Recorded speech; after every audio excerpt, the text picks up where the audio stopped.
Good afternoon and welcome to another episode of Unscripted and Unchained RPG Review. I am Dan Bloodworth, and as you can see by the graphics, it is once again my pleasure to interview another member of the gaming community. Today's interview is going to be with James Gantry of FeralGames Incorporated. You might be familiar with some of their work, or some of his work. That's Wraith Recon, which is a kind of like a Ghost Recon RPG, Hunters of the Chalice Lands, and Delve, which is Delve is in its second edition. I use there's two books. There's the main role playing book, and then there's the companion along with it. All of these items you can get on Drivethru RPG or going directly through to FeralGames Incorporated .com, which is their own website there. And that's Feral Games, combined up into one word. So without further ado, I'm going to jump right to the interview. And if you looked at the last interview, you'll notice that the way it goes is when I switch screens, jumps right into the interview. I want to spend most of the time with the interview itself. And then afterwards, then I will wrap things up and tell you where you can go to take a look at some of the interviewees' work and such, and where you can get their items. So without further ado again, we'll go right to the interview.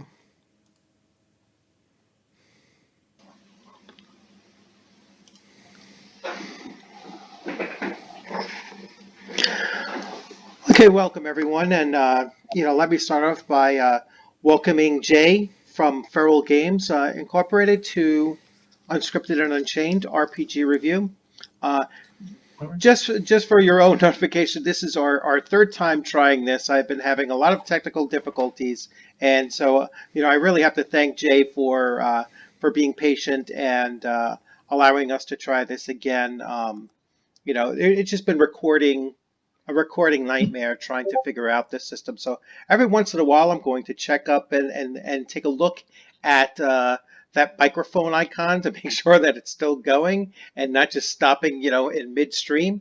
But once again, thank you, James, for popping in, and we'll get started right with where we kind of left off the last time, and that's the questions. So, my first question for you is going back, what was the first RPG game that you had played? The first one I played, I think, was probably RuneQuest, and that was very influential on everything I've done ever since, really, I suppose. But yeah, RuneQuest was the first. That was quickly followed probably by Tons and Trolls, and then sticking with the D100 mechanic, I think Cthulhu, and then Rollmaster. But yeah, RuneQuest was definitely the first one. I still remember playing RuneQuest. So many years, and that was the second edition RuneQuest, which came in a box set. So it goes back a long way. Yeah, RuneQuest was my first. Yeah, and I remember in our previous conversation, you were mentioning that the D100 system is what really what was something that you kind of liked about it. Would you like to expand on that as well? I think it was just because it just seems so obvious to me. You just rolled under a percentage number. It just seemed like the obvious thing to do. There was no bells and whistles to it, And if you rolled under a certain number, you got a critical. If you rolled over a certain number, you got a fumble, and it was just very straightforward. You didn't have to add things or take things away. It was a D100. And like I said, in the previous video, I probably never played it right. There's elements that I can't remember.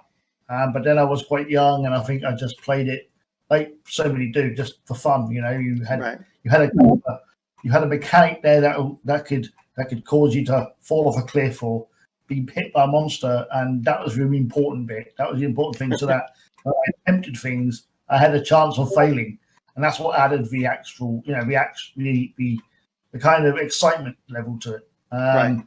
All it was there for really was just there to add excitement to the game. Everything else was kind of just me making it up as I go along, playing soldiers, with my metal miniatures on a map, moving around, opening doors, finding monsters, and then rolling dice to see if they hit me or I hit them. And after that, it was everything was kind of, But yeah, it was the dice was just there to add excitement to the game. So yeah, that's what I like. I think the D100 just because it was simple. I think. All right. Thank you for that. That's now. If someone were to look into your personal library or collection of RPGs, what is a hidden gem that you consider in that collection? Okay, so I think for a setting, Belly of the Beast is a really good setting for a game. I'm not too sure, but I mean the system works. And a lot of people like the system. I weren't too enamored by the system, but the setting was unique. It was interesting. It was a little bit different. I've not seen it done anywhere else. It's one of those unique settings that you couldn't really repeat. A lot of role-playing games tend to repeat settings a little bit. They tend to have the same kind of thing with different names, really. But Belly of the Beast is unique enough that it would be hard to. I think the closest that's come to it is probably Nibiru. But yeah, it's basically you're inside the belly of a monster who's basically eaten the land around it, and your town or city or whatever has been sort of gobbled up, and you now live inside its stomach, and you spend your time scavenging the other ruins and the other places and fighting against other scavengers and whatever else is existing inside this thing's gut. And I just thought that was an amazing idea for a setting. It's obvious to the point you look at it and think, yeah, that's a good idea. Why hasn't anybody else done that before? Do you know what I mean? It's one of those settings. Because when you think about it, you think, yeah, that makes perfect sense, right? But yeah, they did it, and yeah, it's amazing. And then now nobody can do it again. And the other thing is probably Cthulhu Dark, mainly because it's a Cthulhu game, which is always a good thing, but it's also very kind of simple Cthulhu game. There's no character creation in it. There's no character sheets. You roll a d6 for being a human. So anything that's within human boundary, like jumping and climbing and that sort of stuff, you roll a d6. And then you add another d6 if it's in your profession. So you choose what your profession is, say, detective or whatever. And it encourages people to play with the commoners. You don't have to be an academic or an explorer or a dilettante like you do in Call of Cthulhu. These kind of work on the servants, the hobos, the commoners, the people who kind of experience this stuff but nobody ever really asks their opinion on it. The games, the ones that don't have all the know-how and the money to be able to buy all the weapons and read all the books in a day and in an age where a lot of common people weren't allowed in libraries. You know what I mean? So it's kind of good for that, really.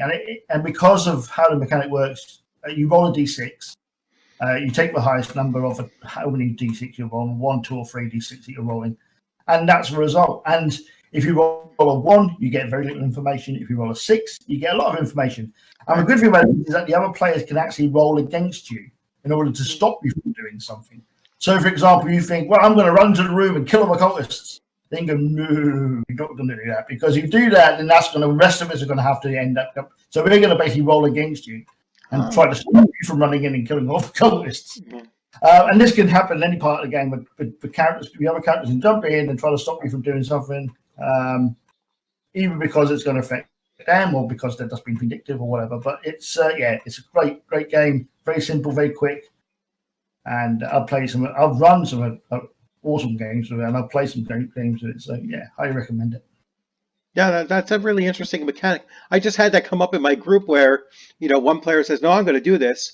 And then everyone else was kind of like, well, second guessing. And then we went back and it's, I know the consensus that I've encountered is that when someone says something, that means that they're already doing it, Right. And so there is no mechanic really of the other players stopping them from doing it, unless you did like a separate initiative roll to see, well, who actually, jumped out, first. Yeah.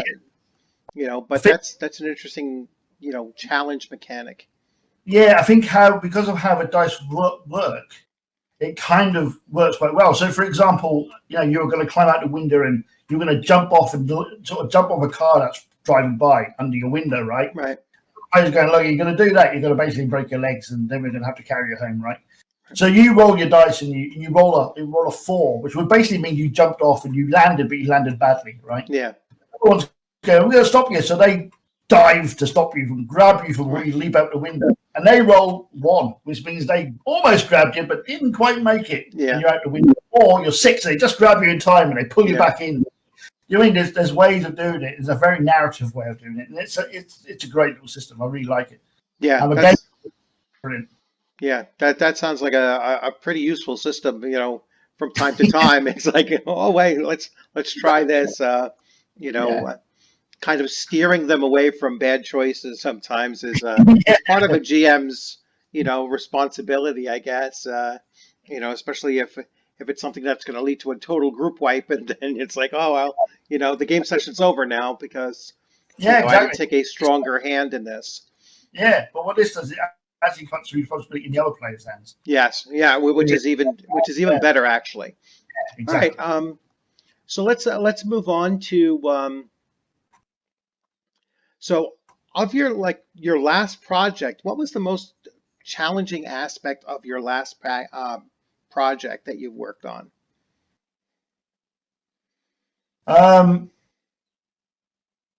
It's weird because every project is different, and some projects there's no challenge at all. It is really simple because you kind of really enjoy it and you take your time over it and it's kind of fun. I think a lot of the time with projects, depending on whether I do 2 types of projects. I do the ones that I've kickstarted and the ones I haven't. And the ones I have tend to be more relaxed with because there's no deadline to it. No one's pressing me for updates or if I want to know when things. Whereas the Kickstarter ones, you tend to put a little bit more pressure on you because of the fact that you have got a deadline. Right. Even though it's an expected deadline, often that can. And the thing is, you got sod's law involved. You know what I mean? You don't know what's going to happen. Anything could turn up and change things, or ruin things, or stop things. Or the last project I'm currently working on, one of the artists just disappeared. I tend to pay artists in advance, so he disappeared with a lot of money that I paid him in advance, halfway up, and not heard from him since. And this has been like 2 months now, and he's just gone. So not only did I lose that money, I had to go find another artist. Right. And completely change the style of the game because finding an artist that would fit with the style that I already have, because the art that the person was doing was character art. The main art has all been done, right? So the character art is a problem. And so that causes a problem. Then you've got to pay these people up front. And and these are little things that you can't predict. Right. They just happen, So when you've not got a deadline, when you're just working on something, it's easy because you don't have to worry about it. You go, that artist is buggered off or whatever. I'll worry about it next week or next month, or I'll just put it on hold for a little bit. But with a Kickstarter one, when you've got a deadline, you have to find someone. Yes. Yeah. You can delay the project, and at the moment I have got a late project, but that's mainly because of artwork and other issues that have come up, and it's not predictable. Sometimes I like to get things out before the deadline, a lot longer. Most of the time I do, but sometimes it's just difficult. Projects are just harder than others for no reason other than the fact that things happen. Yes. So it varies from project to project, to be honest. I've always enjoyed what I do, and that helps. And often the delays and the problems have been through, and this is going to sound bad, but from other people. Right. Because they're obviously not as passionate about it as I am, especially if so that's understandable. I can't expect people to be as passionate as me. And so life gets in the way, and they have jobs and families and so forth and so on. So often you can't predict what's going to happen there. So it's a very weird profession to be in, really. Yeah. Especially you're kind of reliant on others. So. Yeah, it's very similar to carpooling. It's like, well, when you have to rely on the other person to be there on time, it's nothing more aggravating, really. Yeah. Or you have to wait for them to get there, or it's even worse, I think, for you to get there and have to wait for them to arrive. And then you might run late because they run late, and so and it's a very similar thing. So if you're not in the game developing world, That's another way, because a lot of, probably more people carpool than there are people that develop games. Yeah, And so that's one way to think of it. It's like, yeah, when you're relying on somebody else, it's a really, really tough thing to do, yeah, especially when you're a details and, oriented person, and a person that likes to be on time. Um, that's I can see how that's a very difficult thing to deal with. Um, yeah. but hopefully it doesn't happen very, very often at all, and things run a lot smoother than that. Okay, Yeah. so next one is next question is, what's a new trend that you see in gaming now that you think is a really positive trend? Okay, so I think the sort of the use of online gaming programs like Roll20 and Fantasy Grounds is very positive, and it does bring people together a lot more than it ever did before. I mean, at one time when I was younger, when I was playing, you'd either play with your mates around your house, or you'd go and find a group somewhere, right, in a Right, pub, wherever, and you'd play once a week in a pub upstairs.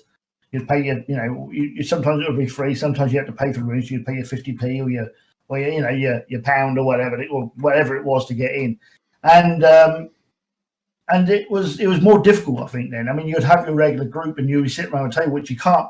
Sitting around a table is excellent playing games, but with Roll20 and things like that, you can play with people across the world whenever you want. There's always going to be a game going on.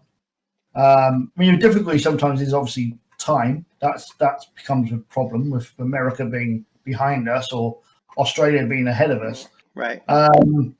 But it's easy to work around, and yeah, I think that's a very sort of positive step, especially for a lot of people who couldn't get out or didn't have a good close group of friends or didn't live in a town where there was this sort of stuff going on. And there's more of those than you'd ever believe. I mean, the lack of fantasy role-playing game shops in the world now, which have diminished a lot since when I was a kid, right? Right. Stops a lot of that from happening because people just don't meet up anymore. These were places that people used to meet up in. You can't meet up on Amazon or wherever. You just go Right. to a game shop, you'll pick up D&D or you'll pick up whatever game you're playing, and someone go, yeah, I played that, and that's really good. And we have a group that comes in each week and plays that. If you want to join up, you don't get that now. You don't get it when you buy your role-playing game from whatever website you're buying it from, and so a lot of that's kind of lost. Yeah. And it's relying upon social media. So the obvious thing, we've got a social media group which is arranging games, is to have also an online group where you can actually play those games. Right.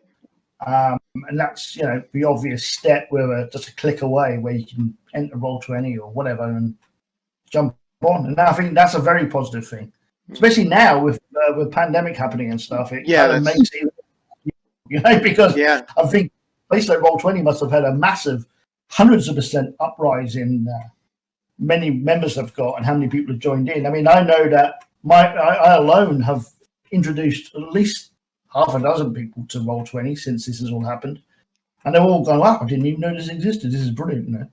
Yeah. So that's a very positive move towards it, I think. All right.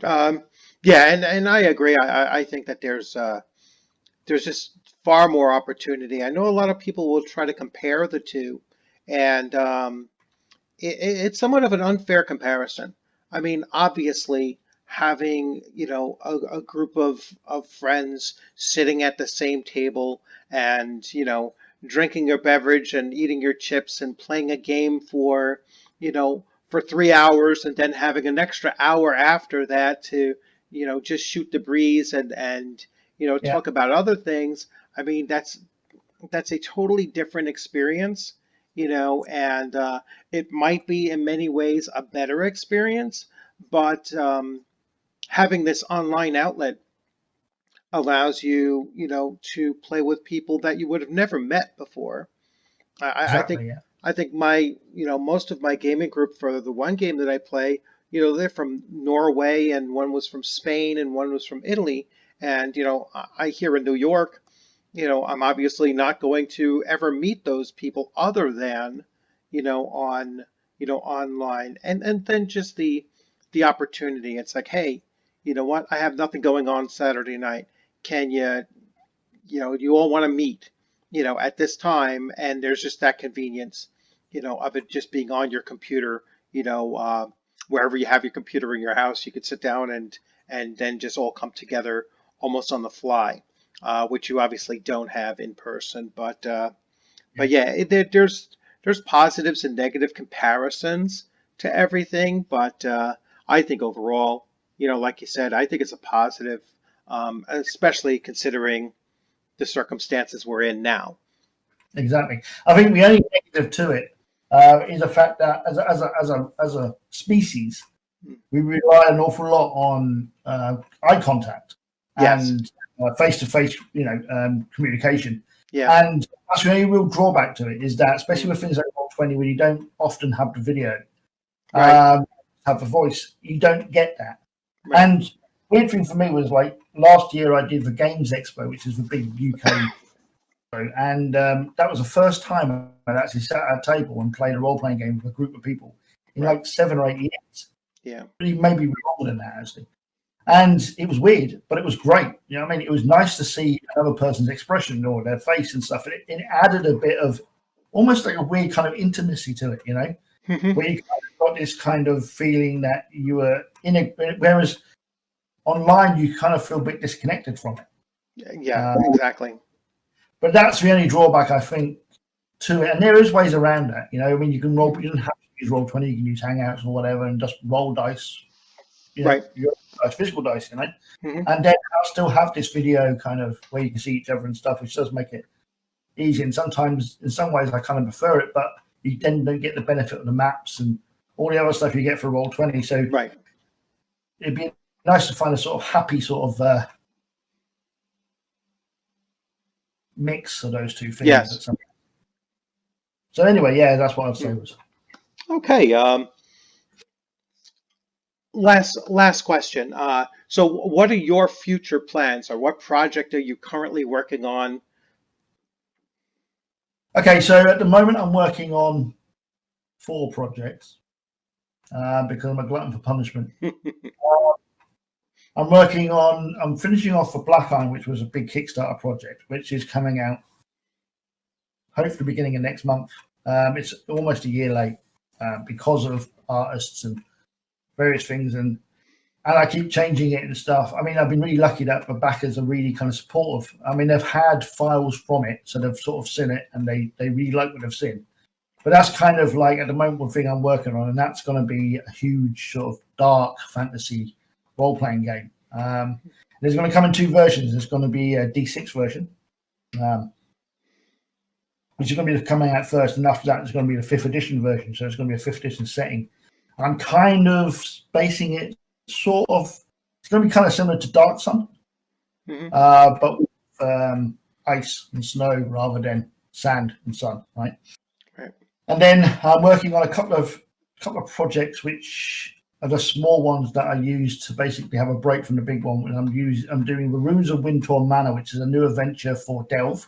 That should be coming out next week. And I'm doing a League of Seekers OSR, which is kind of a dark Cthulhu / Bloodborne type RPG setting, Edwardian Britain, 18th century Britain and France, where you're fighting monsters and stuff, or tricorner hats and that sort of thing. Right. And then later on in the year, I'll be releasing the Ghost Ops solo book, which will be the solo role-playing game. So you can actually play Ghost Ops as a solo operative, kind of like Splinter Cell type stealth-based choose your own adventure type things. That's coming out later on in the year. So there's a few things that are coming out, which should be really good. But the first thing should be Black Iron, which should be very dark, very very cool. And all of those things we could look up on FeralGames.com or website. I mean, we also have. I mean, there's various Facebook groups for it as well, and I have a Discord and so forth. But a lot of it's kind of on the Feral Games website. I keep meaning to update it, but it's got so many things to do. You just we got 4 projects going on, so moving. But they're all very positive. They're all funded and stuff and the ones that were Kickstarter funded. And Stranded. Stranded is coming out, which is basically Delve, which is one of our more popular role-playing fantasy role-playing games. It's kind of like the bastard child of Warhammer and D&D. And we've got Stranded, which is kind of a sci-fi version where you're stranded on a planet. And that was very popular. That was Kickstarter recently, and that did really well on Kickstarter. So that's coming out before Christmas. Maybe a lot sooner than Christmas. I'm hoping to get it out maybe September. Oh, very nice. And that's pretty much it, really. That's everything at the moment. Plans beyond that, but I don't know when they're going to happen, and I'm keeping that sort of close to my chest. But yeah. At the moment, that's what the immediate things are. That's sort of coming out from us. Well, that sounds great. So what I'm going to do is I'll make sure to link as many of those into the description of this video. And I really appreciate you coming on. Like I said, now for the third time, and hopefully the third time's the charm. And we don't have to keep on revisiting this. I will ask you to come back when one of those new games does release, and I do a review, and I'd love to have you back on so that we can actually talk about that very specific game or any project that you already have that you want to spend some time actually going, deeper into it. I know you had sent me a copy of Hunters of the Chalice Lands. So once I actually dig through and get through that, I'll probably be getting in touch with you and ask you a few questions about that. So once again, I really appreciate you coming on, and I hope you enjoyed it. And I will get this video uploaded probably sometime by tomorrow or so. And as I had explained to the previous guest that I had on, I will let your video last on my site for a couple days, without cluttering it up with other videos coming on. That way you get the maximum exposure, and it doesn't get bogged down with other videos along the way as well. So if you have anything last to say, we'll wrap this up in a few minutes. No, not really. I mean, check out my library on Drivethru RPG. All the games in there are 4 to 5 stars, and most of them are silver or various. And that's through FeralGames, correct? FeralGames Inc. Yeah, which they can link through, because I have an affiliate, with Drivethru, so they can link through Drivethru and then just type in the search FeralGames, and that way, it kind of connects through, directly right from the video. All right. So once again, thanks. Enjoy your weekend, and, obviously stay safe out there, and, with all of the social distancing and, washing your hands and everything, and all this time just cooped up in the home. So, certainly get out there for a little fresh air, but, yeah. But once again, thanks for joining, and you have a great weekend. Okay, thanks a lot. All right, take care. All right, bye.